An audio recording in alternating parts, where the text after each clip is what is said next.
R itu Hai, assalamualaikum. Jumpa lagi dengan Mama Aura.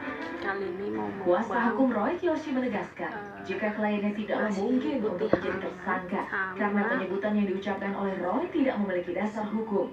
Hal ini berdasarkan kronologi sambal kejadian, di mana kerang Roy sama sekali tidak simping, menyebutkan nama seseorang. teri, maka pete, daripada itu, sambal hijau. kalau Roy hanya menyebut R saja Teri, ini simping, menyebut R pete, itu adalah si cabai hijau. pelapor, salah, sah. Ntar gitu. Kalau tanya kenapa Roy ditanya disebutnya adalah R, ya anak indigo ditanya apa yang muncul dalam pemikiran, muncul dia ucap. Betul ya Roy? Jadi kalau ditanya sekarang apa yang muncul di pikiran, itu yang dijawab. Kalau direncanakan dulu, dipikir-pikir dulu dengan matang, itu bukan indigo namanya. Lucu banget. Indigo ditanya langsung dikata, ditanya apa yang dipikir dikata langsung, langsung dikata. Terinya. Jadi di sini Roy untuk menjadi tersangka jauh dari alam dan api, karena melihat dari bukti fakta, ya, bukti-bukti saksi-saksi itu tidak akan bisa diidentifikasi. R tidak bisa diidentifikasi dengan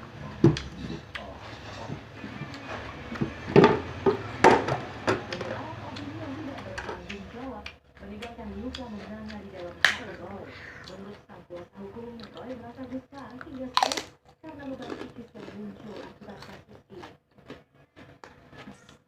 Iya, biasa sih. Nggak ada yang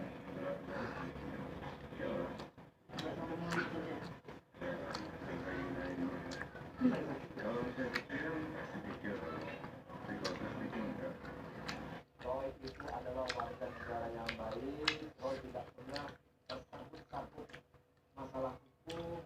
Siapapun juga selain Roy, kalau dibuat seperti ini, ditutup opini publik, seolah-olah seakan-akan Roy akan tersangka siapa yang tidak stres.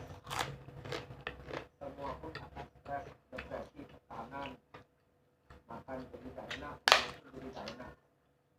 Ya, kecuali orang sudah terbiasa.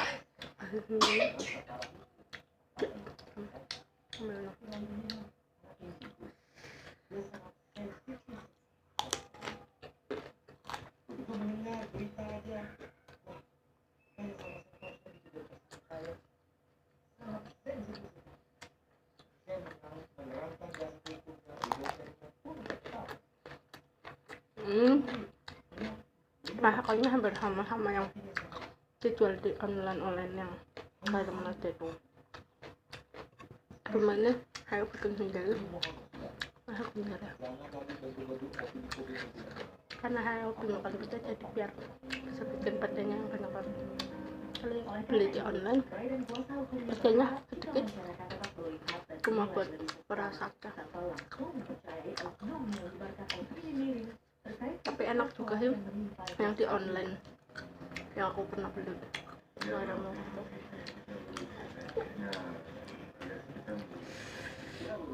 Hampir sama seperti masakan rumahan.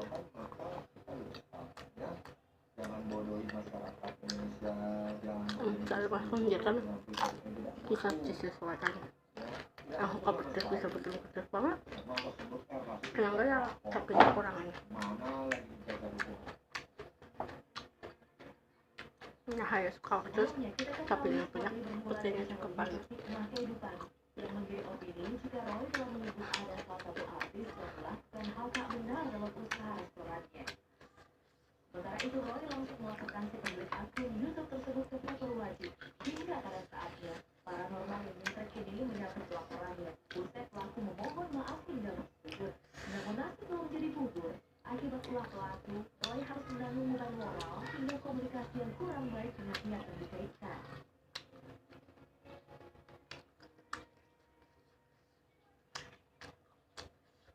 Makanya kalau misalkan jadi netizen pinter dikit, jaga dari jemarinya jangan sampai nih gara-gara orang kalian menyiksa orang lain gitu. Padahal kan yang dimaksudnya Roy Kiyoshi bukan artis tersebut, mungkin hanya diduga-duga aja.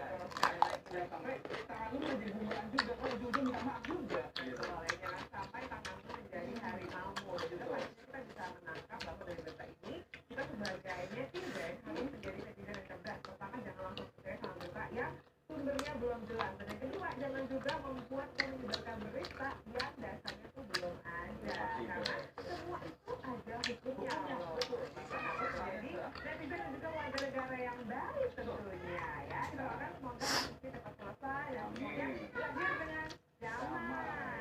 Ngomong masalah hukum, ini juga kita akan masih membahas tentang masalah hukum di Kristi. Apa? Penasaran? Ini kita membahas tentang masalah sidang perceraian yang dilakukan oleh NJPR. Wow, yang aku dengar Randul takkan dulu kan dong. Enak banget.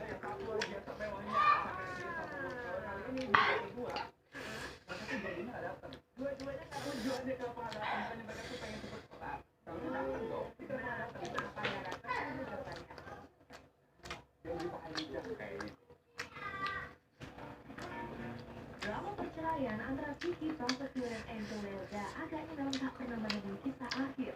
Dimulai dari tragedi perceraian hingga pendeknya kasus lain, dua sejoli yang dulu saling mencinta ini selalu saja memiliki pandangan yang bertolak-belakan. Seperti pada Senin 27 Januari kemarin, antara Vicky maupun Angel seharusnya menghadiri sidang di Pengadilan Agama Jakarta Selatan dalam agenda mediasi. Namun seakan kompak untuk tak menghadirinya, mereka berdua pun memiliki alasan yang sama untuk tidak datang.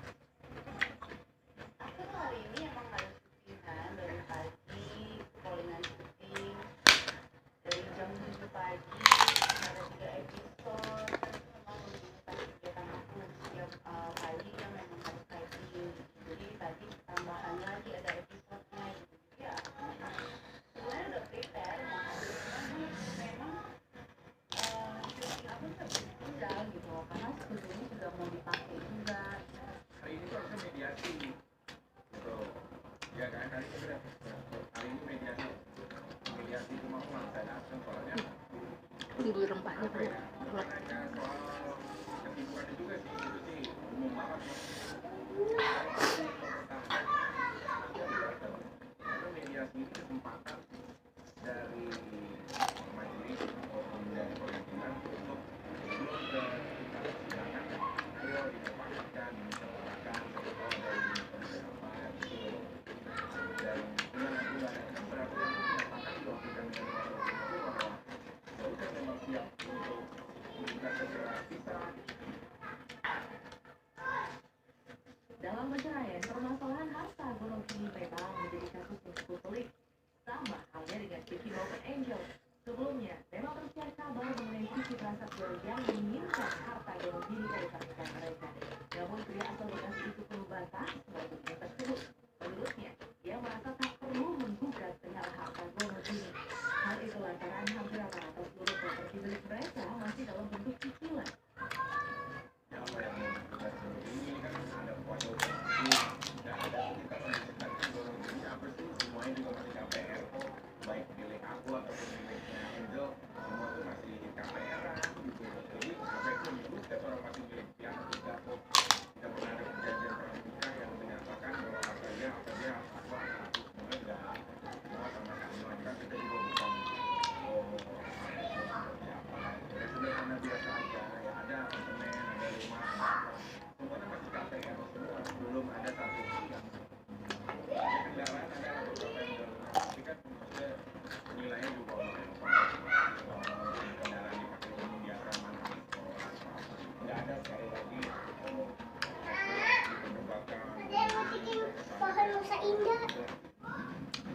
Angin. Tak hanya kasus perceraian, saling serang pernyataan Bilangin dong kalau Vicky pun memang kerap terjadi pada beberapa waktu lalu. Salah satunya adalah mengenai tindakan tak menyenangkan dari pihak keluarga Vicky kepada Angel Lelga. Mendengar hal tersebut, Vicky pun tak tinggal diam. Merasa keluarganya dilecehkan, dirinya pun akan membawa pernyataan tak menyenangkan itu ke jalur hukum. keluarga aku mencuri itu kan kayak hanya kriminal hanya mungkin ya minggu depan kayaknya keluarga aku mengambil tindakan hukum, aku nggak tahu karena yang seperti itu atau lain-lainnya.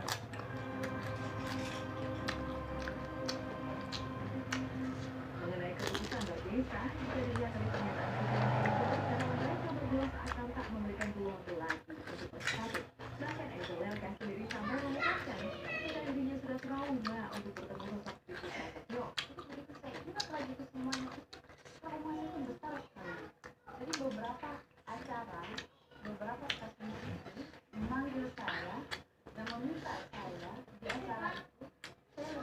tidak ada acara daripada cari ketemu teman. Ya mungkin kalau buat kita kerja kan hal yang sudah biasa ya. Bagus. Siapa aja dia pikir udah menjelaskan, udah mengfitnah, terus besoknya dia cari panggung itu sudah biasa.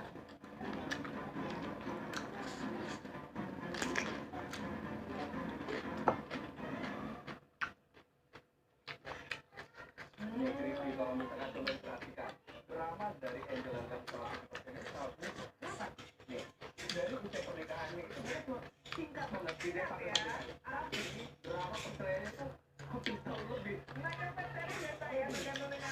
Alhamdulillah. Iya sih. Buat anak-anak sekolah Alhamdulillah. Jangan lupa di like dan di subscribe ya guys.